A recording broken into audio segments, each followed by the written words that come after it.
وسلم۔ میٹھے میٹھے اسلامی بھائیوں، میرے امیر اہل سنت نے ایک رسالہ کفن چور کے انکشافات، اس میں ایک حقائق نقل فرمائی ہے کہ ایک کفن چور تھا۔ حضرت سیدنا حسن بصری رضی اللہ تعالیٰ عنہ کے دست مبارک پر اس کفن چور نے توبہ فرمائی، جس نے تقریباً 2200 کفن چورائے تھے۔ حضرت سیدنا حسن بصری رضی اللہ تعالیٰ عنہ کے دریافت کرنے پر اس نے 3 قبروں کے واقعات بیان فرمائے۔ ایک بار اس نے ایک قبر کھودی تو اس میں ایک دل ہلا دینے والا منظر دیکھا۔ کیا دیکھتا ہوں کہ مردے کا چہرہ سیاہ ہے، ہاتھ پاؤں میں آگ کی زنجیریں ہیں اور اس کے منہ سے خون اور پیپ جاری ہے، نیز اس قدر بدبو آ رہی تھی کہ دماغ پھٹا جا رہا تھا۔ یہ خوفناک منظر دیکھ کر میں ڈر کر بھاگنے ہی والا تھا کہ مردہ بول پڑا، کیوں بھاگتا ہے؟ آ اور سن کہ مجھے کس گناہ کی سزا مل رہی ہے۔ میں مردے کی پکار سن کر ٹھٹک کر کھڑا ہو گیا اور تمام ہمت اکٹھی کر کے قبر کے قریب گیا، اور جب اندر جان کر دیکھا تو عذاب کے فرشتے اس کی گردن میں آگ کی زنجیریں باندھے بیٹھے تھے۔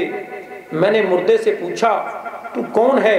اس نے جواب دیا، میں مسلمان ابن مسلمان ہوں، مگر افسوس میں شرابی اور زانی تھا اور اسی بدمستی کی حالت میں مرا اور عذاب میں گرفتار ہو گیا ہوں۔ ایک اور قبر جس کا واقعہ اس نے بیان کیا کہ ایک مرتبہ جب کفن چرانے کی غرض سے میں نے قبر کھودی تو ایک کالا مردہ زبان نکالے برہنہ کھڑا ہو گیا، اس کے چاروں طرف آگ لپک رہی تھی، فرشتے اس کے گلے میں زنجیریں باندھے کھڑے تھے۔ اس شخص نے مجھے دیکھتے ہی پکارا، بھائی میں سخت پیاسا ہوں، مجھے تھوڑا سا پانی پلا دو۔ فرشتوں نے مجھ سے کہا، خبردار اس بے نمازی کو پانی مت دینا۔ پھر میں نے ہمت کر کے اس مردے سے پوچھا، تو کون تھا اور تیرا جرم کیا ہے؟ اس نے جواب دیا، میں مسلمان تھا، مگر افسوس میں نے اللہ عز و جل کی بہت نافرمانیاں کی ہیں اور میری طرح بہت سے لوگ عذاب میں گرفتار ہیں۔ میٹھے میٹھے اسلامی بھائیوں، یہ دونوں حقائقیں آپ نے سنی۔